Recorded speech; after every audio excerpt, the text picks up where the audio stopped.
여러분 신앙생활 오래 하셔서 저보다 더 잘 아시겠지만 사람의 신앙은 한 번에 완성되는 경우가 거의 없는 것 같습니다. 여러분 어떻게 생각하세요? 내가 예수 그리스도를 지금 딱 믿었는데 믿은 순간부터 신앙의 사람으로 완전히 변화되어서 전혀 다른 삶을 살아가는 사람이 얼마나 될까요? 물론 성경에 보면 사도 바울은 예수님 박해하다가 예수님 만나서 부활의 주님 만나서 완전히 180도로 그때는 바뀌었죠. 전혀 다른 사람이 되었죠. 그러나 우리가 사는 삶의 자리에서 신앙이라고 하는 것이 우리 삶에 들어와서 저와 여러분들이 예수 그리스도를 영접하고 나서 완전한 신앙의 사람이 단번에 되는 것은 아닌 것 같습니다. 구원을 받고 하나님의 자녀로 새롭게 태어나도 어떻습니까?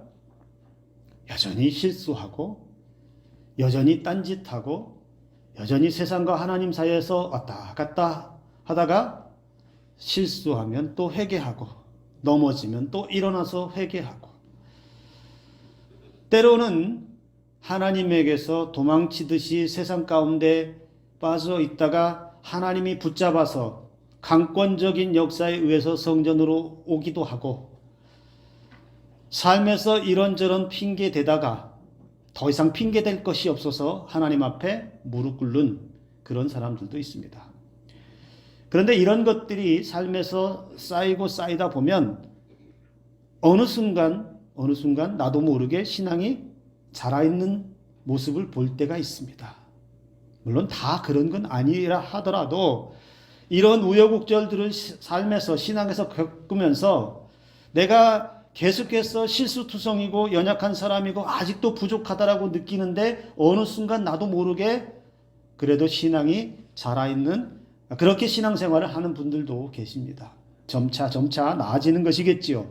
그렇게 성숙해지는 것이겠지요. 오늘 우리는 어떻습니까?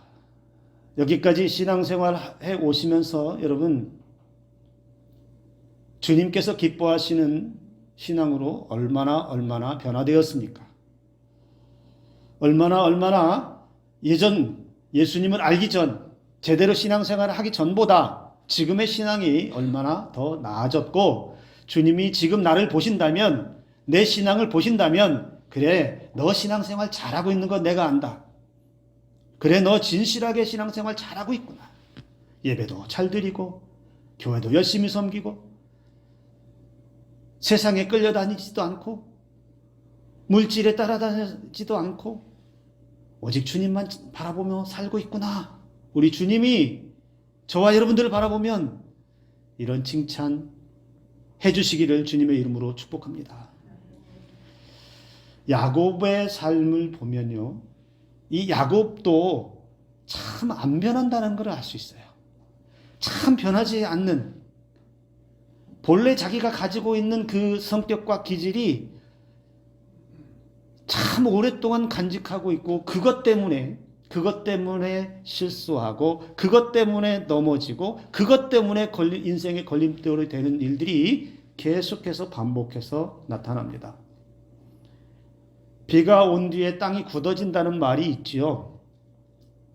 비가 오면 그때는 땅이 축축하고 젖어 있지만 질퍽거리긴 하지만 비가 그치고 해가 뜨면 그 해가 질퍽거리던 땅을 마르게 하면 어떻게 해요? 더 단단해진다는 말이겠지요. 신앙도 여러분 어쩌면 이 말이 적용될 수 있을 것 같아요. 실수하고 넘어져서 신앙의 삶이 엉망이었다가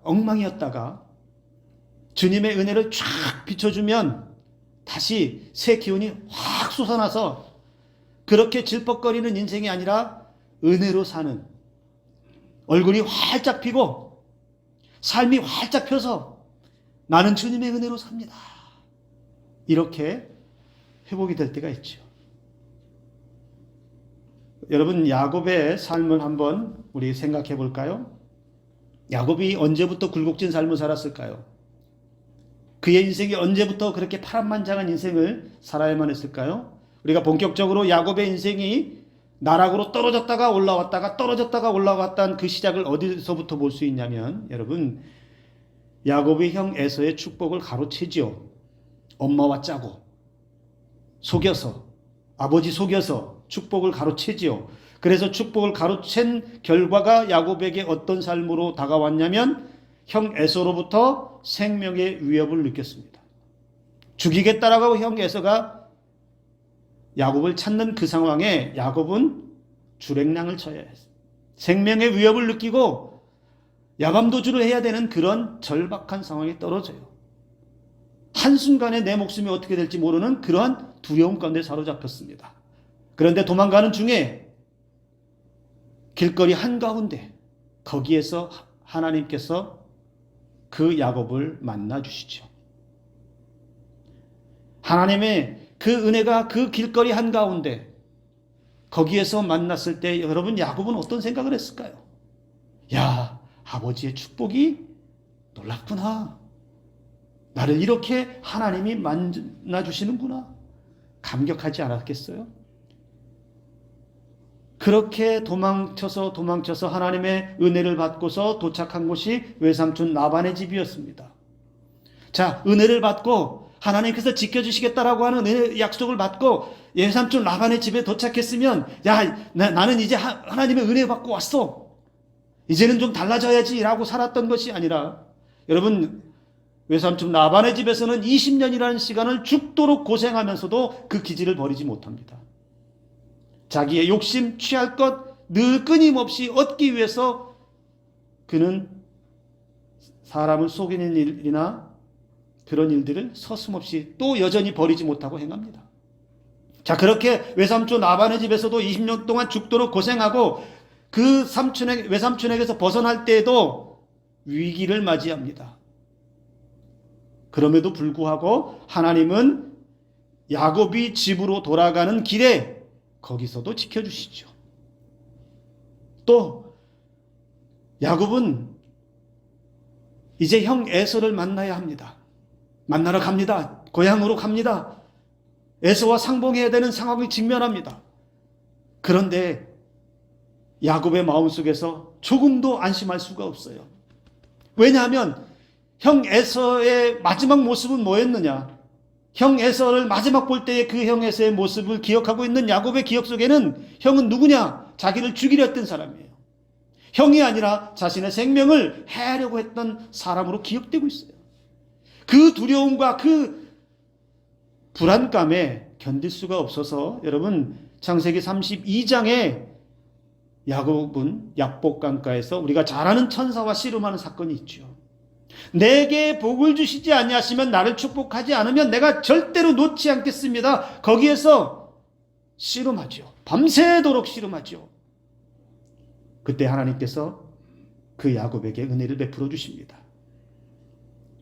그리고 형 에서와 창세기 33장에서 만나게 되고 모든 두려움이 싹 사라지고 형 에서와 극적으로 화해하는 일까지 일어나죠. 자, 그러면 이제 자기 두려움도 해결됐어요. 그러면 이제 목적했던 목적지로 가서 이제는 하나님의 은혜로 살면 되잖아요. 그죠? 저와 여러분 같으면 그렇게 할 수 있겠죠? 내가 해결하지 못하는 두려움의 문제, 절박한 문제가 해결되어서 하나님의 은혜로 극적으로 두려움이 제거됐어요. 그래서 이제는 고향으로 편안히 가기만 하면 돼요. 그리고 그곳에서 하나님의 은혜로 살기만 하면 될 것 같잖아요. 근데 야곱을 보세요. 야곱이요, 여전히 변하지 않았다는 게 어떻게 나타나냐면 바로 고향 땅으로 직행하지 않습니다. 어디로 갔을까요? 그는 형 에서와 헤어지고 여러분 숫곳이라고 하는 곳으로 갔다가 나중에 다시 어디로 갑니까? 세겜이라고 하는 곳으로 갑니다. 세겜 땅에 갑니다. 그런데 여러분, 이 세겜, 거기서 무엇을 얼마나 어떻게 보았고 느꼈고 생각했는지 정확하게는 모르지만 이 세겜 땅에 도착했을 때 세겜 땅에서는 야곱의 마음을 사로잡았어요. 과연 세겜 땅에 와서 보니 이 세겜 땅은 너무너무 야곱에게는 좋은 땅으로 비춰집니다. 그래서 야곱의 마음속에 야, 우리 여기서 살자. 야, 여기 살기 좋다. 야, 봐라. 먹을 것도 풍성하고 문화도 좋고 야, 여기 살만한 땅 같다. 우리 여기서 살고자 하는 그 마음이 생겼어요. 근데 문제는 어디에서 일어났느냐? 이 세겜 땅에서 그렇게 머물러 있을 때에 하나밖에 없는 딸 디나에게 끔찍한 일이 일어납니다. 34장에서 보면 이 디나가 세겜 땅의 거리를 보러 나갑니다. 그런데 여러분 그냥 단순히 구경하는 정도가 아니고 잘 보면 그 딸 디나가 뭘 봤을 것 같습니까? 세겜 땅에서 두루 다니면서 그 세겜 땅의 문화나 화려한 것들을 다 보았다는 거예요. 그러면서 사람들의 눈에 띄었다는 겁니다. 그리고 나서 이 디나가 세겜 땅에서 끔찍한 성폭행을 당하죠. 근데 성폭행 당한 것으로 끝나지 않고 이 세겜 땅에 피비린내 나는 복수극이 펼쳐져요. 누가요? 야곱의 아들 시므온과 레위가 남자들을 다 할례받게 해서 힘쓰지 못할 때에 가서 남자들을 다 쳐 죽이는 끔찍한 살상이 일어나요. 그러니까 여러분 야곱이 이 소식을 듣고 어떤 생각을 할 것 같아요? 큰일 난 거예요. 지금 남의 땅에 와서 피를 부르는 복수극이 펼쳐졌고 이제 이 세겜 땅에 그 세겜 사람들이 야곱의 가족을 향해서 어떤 일을 행할지 아무도 몰라요. 다시 두려움이, 다시 공포감이 밀려오는 그런 순간을 야곱이 맞이한 거예요. 이 가족 전체의, 야곱 가족 전체의 큰 위기가 이 세겜 땅에서 벌어졌어요. 어떻게 할까요? 어떻게 해야 되죠? 야곱은 지금 이제 이 가정의 위기를 어떻게 돌파해야 되죠? 죄송한 표현이지만 답이 없어요. 야곱에게는 답이 없습니다. 그런데 오늘 35장 1절에 하나님께서 그 망연자실하고 있을 두려움에 떨고 있는 그 야곱에게 이렇게 말씀하십니다. 일어나 베델로 올라가서 제단을 쌓으라. 일어나 베델로 올라가서 제단을 쌓으라. 명령하십니다. 여러분, 야곱이요, 지금 두려워하고 있을 때 어떻게 해야 되느냐? 우리 집안 큰일 났다, 큰일 났다, 발을 동동 구르고 있을 때 하나님이 야곱의 귓가에 쩌렁쩌렁하게 일어나 베델로 가서 제단을 쌓으라. 이 말씀할 때 야곱이 무슨 생각이 처음으로 들었을 것 같습니까? 야곱이요, 깜짝 놀랐을 거예요. 그 순간에 야곱이 아차! 내가 놓친 게 있구나. 뜨끔했을 거라는 거예요. 왜 그럴까요? 왜 하나님께서 지금 이 순간에 나에게 베델로 가라고 하실까? 거기서 제단을 쌓으라고 하실까? 베델은 야곱이 20년 전에 하나님을 인격적으로 만나서 거기서 제단을 쌓았던 곳이에요. 형 에서를 피해서 도망치다가 그곳에서 만나주시는 하나님의 은혜, 그곳에서 두려울 때에 만나주셨던 그 하나님 앞에 제단을 처음으로 쌓았던 곳, 거기가 베델이었습니다. 창세기 28장 20절에서 22절의 말씀을 보면 이렇게 되어 있습니다. 야곱이 하나님을 만난 이후에 야곱이 서원하여 이르되 하나님이 나와 함께 계셔서 내가 가는 이 길에서 나를 지키시고 먹을 떡과 입을 옷을 주시어 내가 평안히 아버지 집으로 돌아가게 하시오면 여호와께서 나의 하나님이 되실 것이요 내가 기둥으로 세운 이 돌이 하나님의 집이 될 것이요 하나님께서 내게 주신 모든 것에서 10분의 1을 내가 반드시 하나님께 드리겠나이다 하였더라. 야곱이 뭐라고 말합니까? 무슨 조건을 달았습니까? 내가 가는 이 길에서, 내가 가는 이 도망치는 이 길에서 나를 지키시고 먹을 떡과 입을 옷을 주시고 그리고 어떻게 해달라는 겁니까?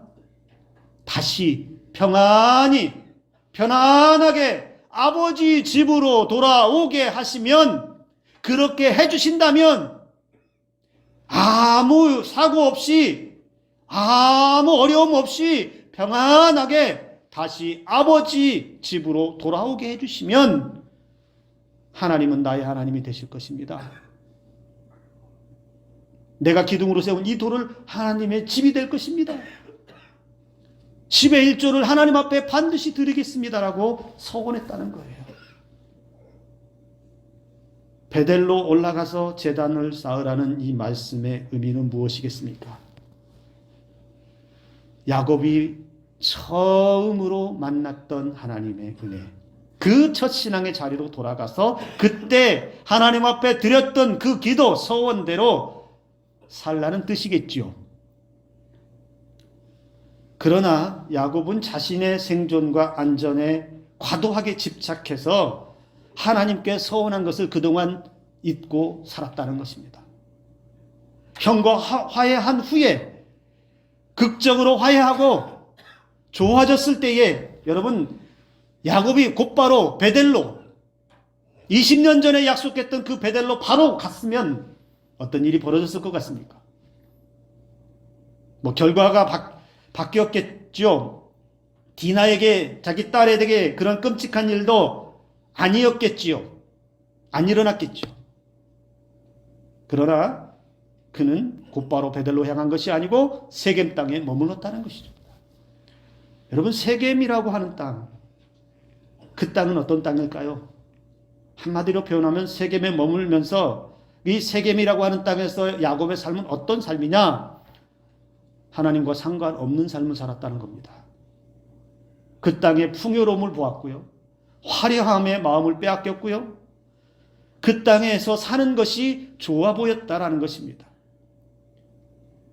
신앙의 사람 야곱, 하나님의 은혜를 받은 야곱이 하나님께로 향해야 하는 것이 아니라 잠시 머물렀던 그 세겜 땅에 풍요로움과 화려함과 그 땅의 문화들을 바라보면서 눈이 만족하고 마음이 그 세겜 땅에 멈춰버렸어요.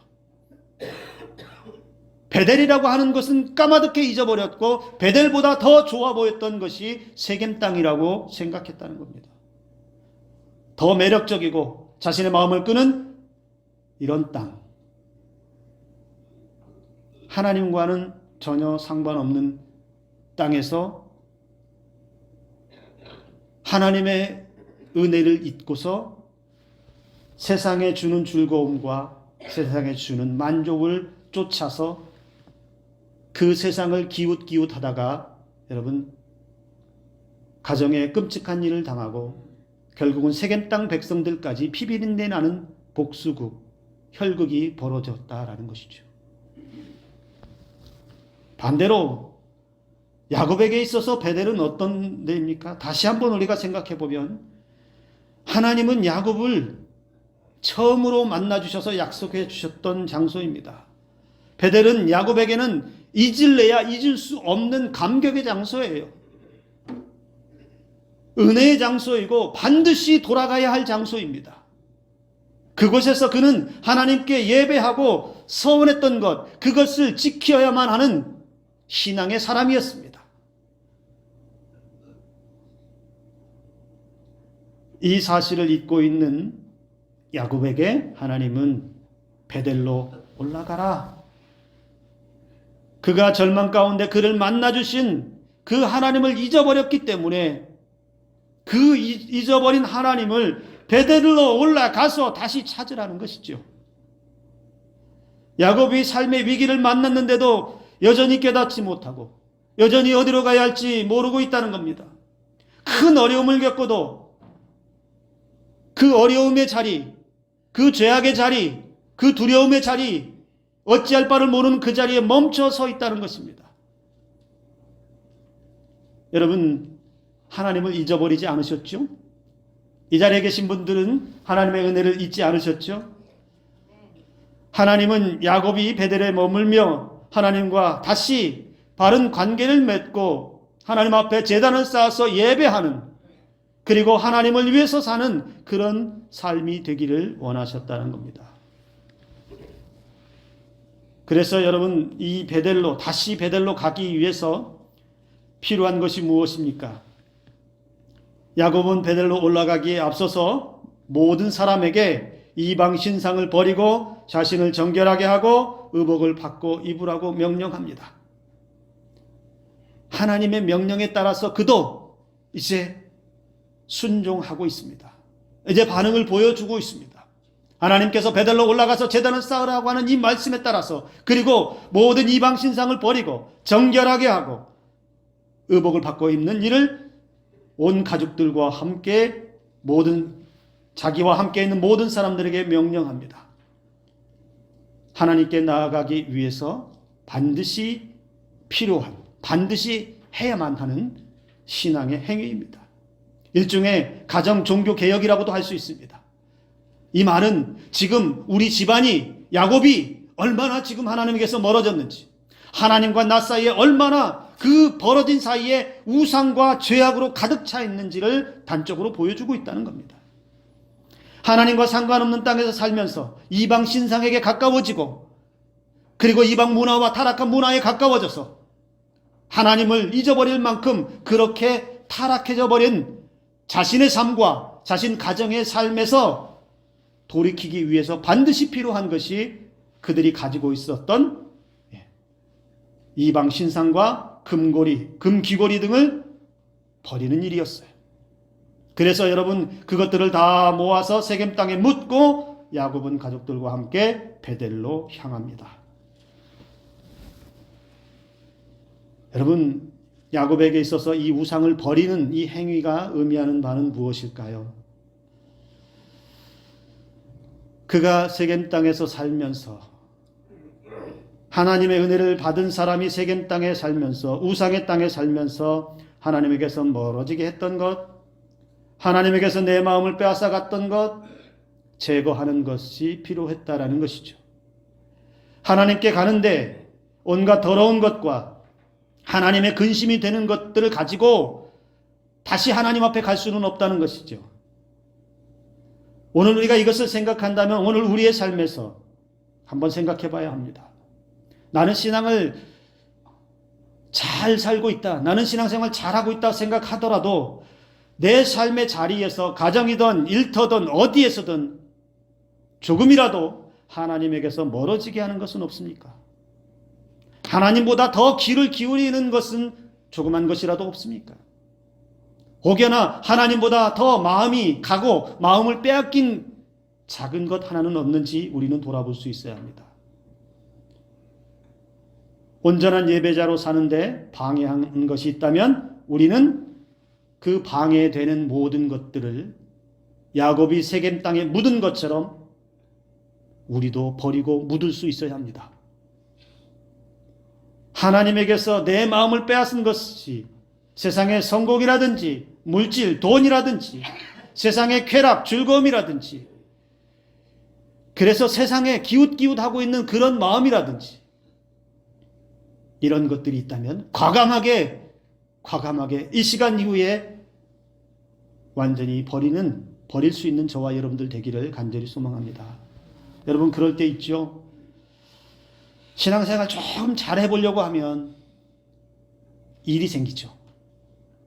예배 드리려고, 교회 가려고 하면 누가 불러내요. 예배 잘 드리고 주일 좀 안 빠지려고 좀 하면 밖에서 일이 생깁니다. 행사가 생깁니다. 가족의 경조사가 생깁니다. 좀 신앙으로 신실하게 살려면 여기저기서 나를 가만두지 않는 그런 일들이 생길 때가 있잖아요. 교회와 관련된 무언가 좀 하려고 하면 방해되는 일이 있고요. 좀 열심히 좀 섬기고 교회에서 봉사 좀 하려고 하면 그 마음을 비집고 핑계대게 하고 못하게 하고 원망하게 하고 불평하게 하는 일들이 여러분 일어날 때가 있죠. 혹여라도 우리의 신앙에서 그런 것들이 있다면 내 예배를 방해하고 내 주일 성수를 방해하고 내 신앙을 방해하고 나의 헌신을 방해하고 하나님에게서 멀어지게 하고 하나님에게서 마음을 빼앗아가는 것, 작은 것 하나까지 있다면 오늘 여러분 야곱이 그랬던 것처럼 완전히 버리고 하나님께로만 나아갈 수 있는 은혜가 있기를 주님의 이름으로 축복합니다. 야곱을 보세요. 야곱은 세겜에서도요, 여러분 예배 안 드렸을까요? 세겜에서도 예배 드렸을 거예요. 근데요, 그 세겜에서도 제단을 쌓았고 예배를 드렸지만 그것은 거룩한 삶과는 아무 상관없는 그저 형식적인 예배에 불과했다는 게 문제입니다. 이게 무섭습니다. 예배는 드렸는데 왜? 아니 예배 드렸잖아요. 제물을 드리고 때가 되면 하나님께 제단을 쌓았잖아. 주일 되면 어김없이 11시에 와서 예배 드렸잖아. 수요일에도 예배를 드렸고 새벽에도 예배를 드렸고 예배 시간마다 빠지지 않고 예배를 드렸는데 뭐가 문제라는 거죠? 여러분 예배가 다 같은 예배가 아님을 기억하시기 바랍니다. 하나님께서 원하는 예배가 아니었다는 말이죠. 세겜 땅에서 종교적인 의식에 따라서 형식적으로 드려진 그 예배는 하나님께서 받으실 만한 예배가 아니었다는 거예요. 마지못해서 안 드리면 안 되니까.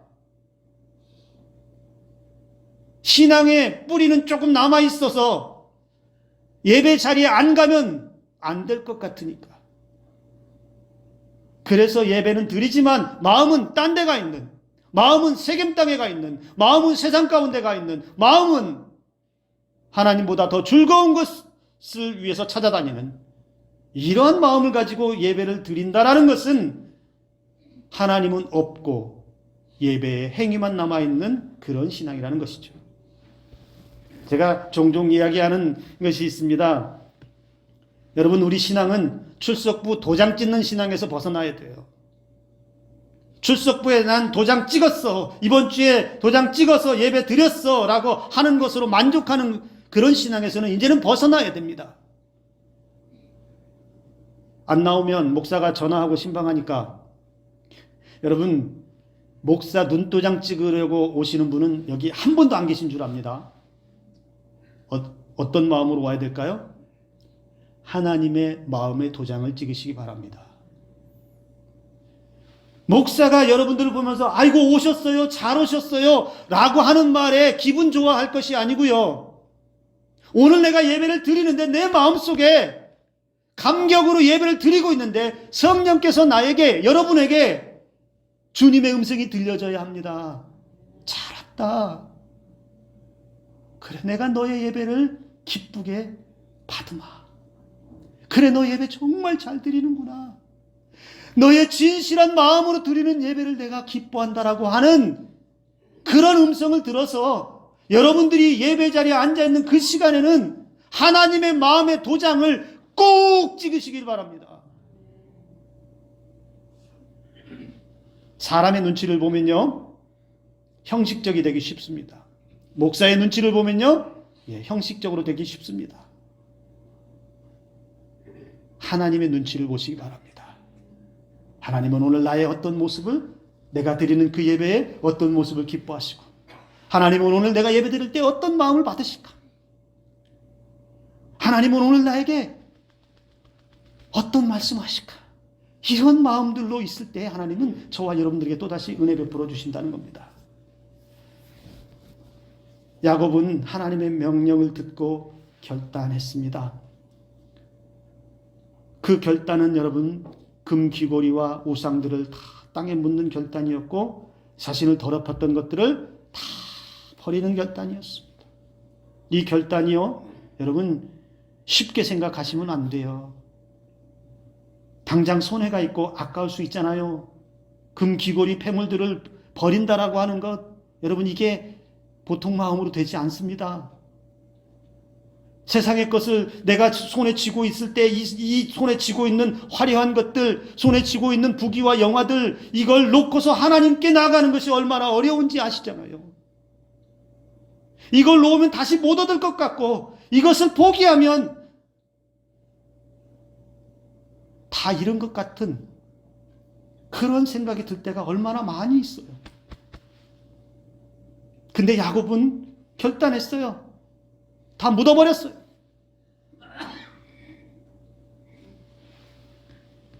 과감히 그 땅에 묻고 돌아서서 결단해서 하나님이 가라고 하는 곳으로 야곱은 향했습니다.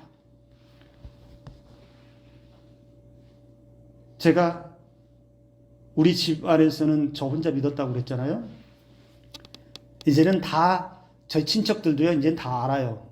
쟤는 주일에는 꼼짝 못하는 애라는 거 알아요. 그래서 주일날은 어떤 행사를 해도 집안에 어떤 일이 있어도 제가 안 간다는 걸 이제는 알아요. 못 간다는 걸 알아요. 여러분, 주일은 예배하는 시간은 하나님과 내가 만나는 시간입니다. 하나님께 내 몸과 마음을 온전히 드리는 시간이고, 온전히 드려질 때 하나님께서 거기에서 우리에게 은혜를 베풀어 주셔요. 야곱에게 임하셨던 하나님, 그 절망과 그 두려움과 어찌할 바를 모르고 발을 동동 구르고 있을 때에 만나 주셨던 것처럼 오늘 저와 여러분들에게도 그런 은혜가 있을 줄 믿습니다. 우리가 우리의 믿음을 위해서 그렇게 바로 선다면 세상은 우리를 두려워할 것입니다. 우리를 시험에 빠뜨리는 악의 세력도 우리가 그렇게 신앙으로 하나님 앞에 온전히 서 있으면 우리를 두려워할 것입니다. 그러나 여러분, 세상은 물렁한 신앙인들은 우습게 생각하고요, 물렁한 신앙인들은 그저 조롱할 뿐입니다. 은혜를 받을 만큼 받았음에도 세상에 얻고 싶은 욕망들에게서 발 빼지 못하고 여전히 기웃거리는 신앙에서 벗어나야 합니다. 여러분, 한번 생각해 보세요. 지난 날을 한번 생각해 보세요. 여러분, 하나님의 은혜 앞에 간절히 기도했던 적 있으시죠? 뜨겁게 예배했던 적, 그런 적 있으시죠? 정말 간절히 그때는 하나님 내게 이런 은혜만 주시면, 이렇게만 해주시면 내가 하나님께 충성하겠습니다. 혹시 이런 기도하신 분 계시지 않나요? 우리 가정에, 우리 자녀에게 이런 은혜를 베푸시면 내가 죽도록 헌신 충성하겠습니다라고 그렇게 가슴 절절하게 절박하게 눈물 흘리며 땅을 치며 그렇게 기도했던 적 없으세요? 오늘 그 신앙으로 돌아갈 수 있기를 주님의 이름으로 축복합니다. 그게 오늘날 우리가 돌아가야 할 베델이에요. 나는 언제 하나님의 은혜를 그렇게 뜨겁게 받았습니까? 여러분은 언제 하나님의 그 은혜를 간절하게 사모하면서 하나님이 여러분들에게 베풀어 주신 은혜 때문에 감격한 적이 언제였습니까? 여러분에게 있어서 베델은 어디예요? 이 베델이라고 하는 것은 여러분 어떤 장소적인 개념으로만 받아들일 것이 아니라요, 이 베델은 시간, 내가 하나님의 은혜를 만났던 그 시간, 내가 하나님의 은혜가 필요해서 눈물 흘리며 하나님의 은혜가 아니면 죽을 것 같은 답답함과 두려움 가운데 기도했던 그 시간, 하나님의 은혜가 강력하게 내게 임했을 때의 그 시간, 이 시간도 기억하라는 겁니다. 그래서 여러분, 베델로 가라는 것은 그때 그 장소도 기억해야 되지만 그때 그 시간, 하나님의 은혜가 임했던 그 시간 그 자리로 뜨겁게 간절하게 절실하게 절박한 마음을 가지고 돌아가라는 겁니다. 그곳에서 예배를 하고 그곳에서 하나님의 은혜를 다시 찾으라는 것입니다. 생각해보면 짧은 인생을 살았던 저에게도 그런 자리가 있었던 것 같습니다. 아니요, 많이 있었지요. 소망이 없어서 아무런 꿈도 꾸지 않는 자가, 어떻게 살아야 할지 대책도 없는 자가 여러분 어떻게 이 자리에 목사로 서 있을 수 있을까요?